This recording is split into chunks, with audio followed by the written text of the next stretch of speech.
نبی پاک فرماتے ہیں میں سو رہا تھا، چھت پہ فرشتے آئے. بات آپ نے سنی ہوئی ہے، صرف کچھ نظریات معراج کے حوالے سے عرض کرنے ہیں، چند نظریات. نبی پاک فرماتے ہیں حضرت جبریل نے چھت کے اوپر سے انہوں نے تھوڑا سا حصہ کھولا، چھت پھاڑی. ہمارے نا دیہاتوں میں لکڑی کی جو چھت ہوتی تھی نا،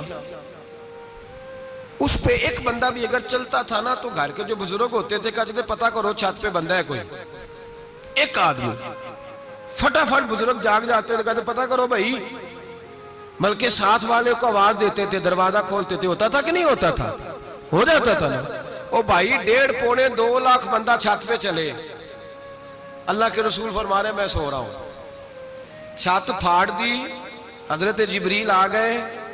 نبی پاک صلی اللہ علیہ وسلم کے پاس 70 ہزار فرشتہ ساتھ ہے، آ کے کھڑے ہو گئے. میکائیل سے اسرافیل سے مشورہ کر رہے ہیں حضور کو کیسے جگائیں.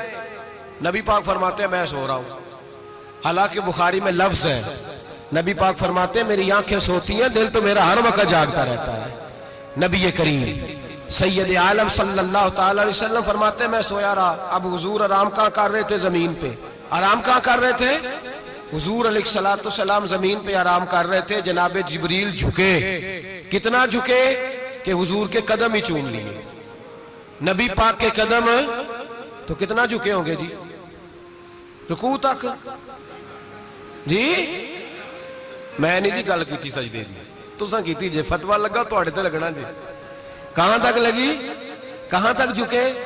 اعلیٰ حضرت کہتے ہیں حضرت جبریل نے سجدہ نہیں کیا نبی پاک. میرے اعلیٰ حضرت کا کمال یہ ہے کہ شریعت بھی بچ جاتی ہے اور عشق کو بھی پورا سکون مل جاتا ہے. اعلیٰ حضرت فرماتے ہیں جناب جبریل نے سر پہ تاج پہنا تھا اور تاج میں موتی لگے ہوئے تھے. وہ موتی نبی پاک کو سجدہ کرنے لگ گئے. وہ موتی نبی پاک کو دیکھیں. فاضل بریلوی کے قلم کا حسن فرمانے لگے تاج روح القدس کے موتی جنہیں سجدہ کرے. تاج روح القدس کے حضرت جبریل کے سر کے تاج پہ جو موتی ہیں وہ نبی پاک کو سجدہ کر رہے ہیں. نبی کریم یہاں کوئی بندہ، اب تو خیر لوگ ہاتھ بھی کسی کے چومتے ہیں تو خود نہیں اوپر ہوتے، ہاتھ ہی اوپر کر لیتے ہیں. اب تو مزاج ہی بدل گیا ہے. فرمایا رسول کریم صلی اللہ تعالی علیہ وسلم کے لیے جبریل جھکے تو پیروں تک، اور نبی پاک علیہ السلام کے قدم چومے. حضرت جبریل نے حضور جاگے، اٹھایا نبی کریم کو اور کہا یا رسول اللہ رب آپ کی ملاقات کا شوق رکھتا ہے، اللہ آپ کی ملاقات کا شوق رکھتا ہے. حضور فرماتے ہیں مجھے اٹھا کے تو جبریل حتیم میں لے گئے.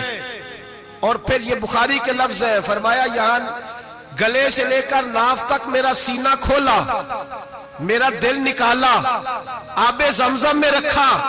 اس لیے نہیں کہ نبی پاک کے دل کو برکت حاصل ہو جائے، اس لیے کہ آب زمزم کو برکت حاصل ہو جائے. امتی رج رج کے پیئے کہ یہ وہ والا زمزم ہے جس نے ہمارے مصطفیٰ کے قلب اطہر کو چوما ہوا ہے. نبی پاک صلی اللہ علیہ وسلم فرماتے ہیں میرے سامنے کھولا اور میں دیکھتا بھی رہا. دل کھل گیا، سینہ کھل گیا اور میں دیکھتا بھی رہا. اور نبی پاک فرماتے ہیں خون بھی نہیں نکلا، اس لیے کہ حضور کی حقیقت نور ہے، نبی پاک کی حقیقت نور ہے. ورنہ بشر کے حضور اگر صرف بشر ہوتے تو کٹ بھی لگے تو خون نکل آتا ہے. میرے رسول کریم سید عالم صلی اللہ علیہ وسلم فرماتے ہیں پھر جبریل امین مجھے براق پہ بٹھانے لگے.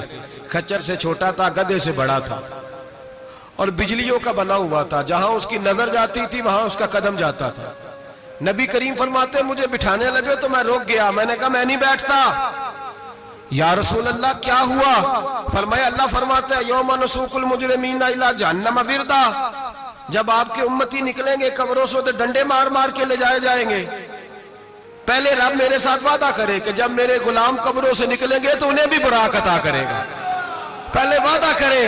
حضرت جبریل کہتے ہیں میں وہیں کھڑا تھا. رب کریم نے کہا چل وعدہ کر لے. یوم نحشر المتقین الی الرحمن وفدا. محبوب جب تیرے فرما بردار قبروں سے نکلیں گے تو میں سب کو براق عطا کر دوں گا، سب کو براق دے دوں گا.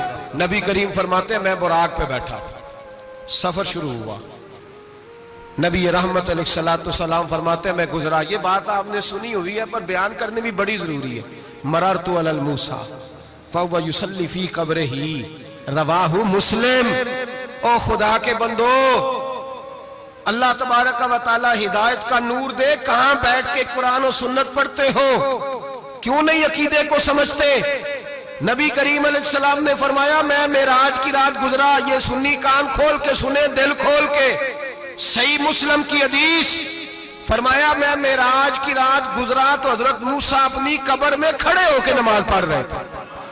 حضرت موسیٰ اپنی قبر میں، بولے سارے، اپنی قبر میں، حضرت موسیٰ اپنی قبر میں کھڑے ہو کے، اب آؤ حضرت سعید بن مسیب تابعی ہیں، صحابہ کے شاگرد ہیں، وہ کہتے ہیں جب یزیدی فوجوں نے مدینے پر حملہ کیا اور یزید کا مقرر کردہ امام آیا تو صحابہ کرام مسجد نبی چھوڑ گئے، 3 دن تک مسجد میں نماز، کہا ہم یزیدی امام کے پیچھے نماز نہیں پڑھیں گے۔ مدینے پہ حملہ ہوا، مکے پہ حملہ ہوا، حضرت سعید بن مسیب کہتے ہیں میں دیوانہ بن کے، مجنون بن کے اندر گھس گیا، یزیدی فوجیں سمجھی میں دیوانہ ہوں، شاید پاگل ہوں، مجھے انہوں نے تکلیف کوئی نہ دی۔ فرماتے ہیں میں نبی پاک کی قبر کے ساتھ ٹیک لگا کے بیٹھا تھا، زور کا وقت ہوا تو میں رونے لگ گیا، اب میں نماز کیسے پڑھوں گا، اذان کا کیسے پتہ چلے گا؟ آپ فرماتے ہیں مجھے اللہ کی عزت کی قسم، جب اذان کا وقت ہوا تو نبی پاک کی قبر سے اذان کی آواز آنے لگی۔ فرماتے ہیں جب جماعت کا وقت ہوا تو حضور کی قبر سے اقامت کی آواز آئی، پھر جماعت کی آواز آئی، اور میں نے اپنے نبی کے پیچھے زور کی نماز ادا کی، حضور کے پیچھے۔ حضرت موسیٰ اپنی قبر میں نماز پڑھے اور میرے رسول تو قبر میں جماعتیں کراتے ہیں، حضور جماعتیں کراتے ہیں، اور آپ فرماتے ہیں میں 3 دن مسجد، کان کھول کے دل کھول کے سنو، ہم نے کوئی ریڈی میڈ عقیدہ نہیں اپنایا، ہم کوئی دائیں بائیں سے پکڑ کے نہیں لے آئے کہ وہ فلاں آیا تھا بہت بڑا، اس نے جبہ کبہ پہنا تھا تو اس کے پیچھے لگ گئے۔ ہم کسی کو نہیں مانتے، ہم تو مانتے ہیں رسول اللہ کے غلاموں کو، ہم تو مانتے ہیں صحابہ کو۔ ہمیں حضرت سعید بن مسیب بتا گئے ہیں کہ جو کہے تجھ کو مردہ وہ مردہ ہے واللہ، تو زندہ ہے واللہ، تو زندہ ہے واللہ، تو زندہ ہے واللہ، میری چشم عالم سے چھپ جانے والے میرے رسول کریم صلی اللہ علیہ وسلم نے فرمایا موسیٰ اپنی قبر میں کھڑے ہو کے نماز پڑھ رہے تھے۔ حضرت موسیٰ اگر زندہ ہے تو جو موسیٰ کے بھی امام ہے، جو جناب موسیٰ کے بھی ایسے ہی فٹافٹ، ہم پہ تو کسی کا روب طاری نہیں ہوتا، اتنی موٹی جلدیں لوگ کتابوں کی دے جاتے ہیں، کہتے پڑھو جی کی لکھے ہے، میں کیا اصل میں اس کے دل میں پیار نہیں، اس نے صرف محمد لکھ کے صلی اللہ علیہ وسلم لکھا ہے، یہ تھوڑی دیر بیٹھتا بریلی کے امام کے پاس تو اسے بتاتے ہیں حضرت محمد نے لکھنا چاہیے، لکھنا چاہیے امام الانبیاء، سرور کون و مکان، تاجدار حال عطا، لکھنا چاہیے مشکل کشا، حاجت روا، حبیب خدا محمد مصطفیٰ صلی اللہ۔ تمہیں تو نام نہیں ڈھنگ سے لکھنا آتا، تم مصطفیٰ کی بات کیا کرو گے؟ تمہیں کیا خبر؟ میلاد کی بات آئے تو جائز نہیں، معراج کی بات آئے تو کہتے ہیں خواب میں ہوئی تھی، کیا بغض ہے، رٹا کیا ہے؟ اعلیٰ حضرت فرماتے ہیں کھائے تجھ کو تپے سکر، تیرے دل میں کس سے بخار ہے؟ حضور کی شان کی بات آتی ہے تو اڑ جاتا ہے۔ ابو بکر صدیق سے پوچھ، ابو جہل نے آ کے کہا تیرا رسول کہتا ہے میں 18,000 سال کا سفر 1 منٹ میں طے کر آیا ہوں، زمین جنت دوزخ ہر شے دیکھ آیا۔ ابو جہل کہہ رہا ہے، ابو بکر صدیق فرمانے لگے اگر محمد عربی نے کہا ہے تو حق اور سچی کہا ہے، اگر رسول اللہ نے کہا ہے تو حق اور ماننے والا، عقیدہ بنا ماننے والا۔ ایسے لوگ سڑک پہ بیٹھ کے بات کر دیتے ہیں اور فٹافٹ سنی بھی مسئلہ پوچھنے آ جاتا ہے، کہتا ہے جی وہ فلانا مولوی کا، وہ کون ہوتا ہے، کون ہے وہ، کس کی بات کر رہے ہو؟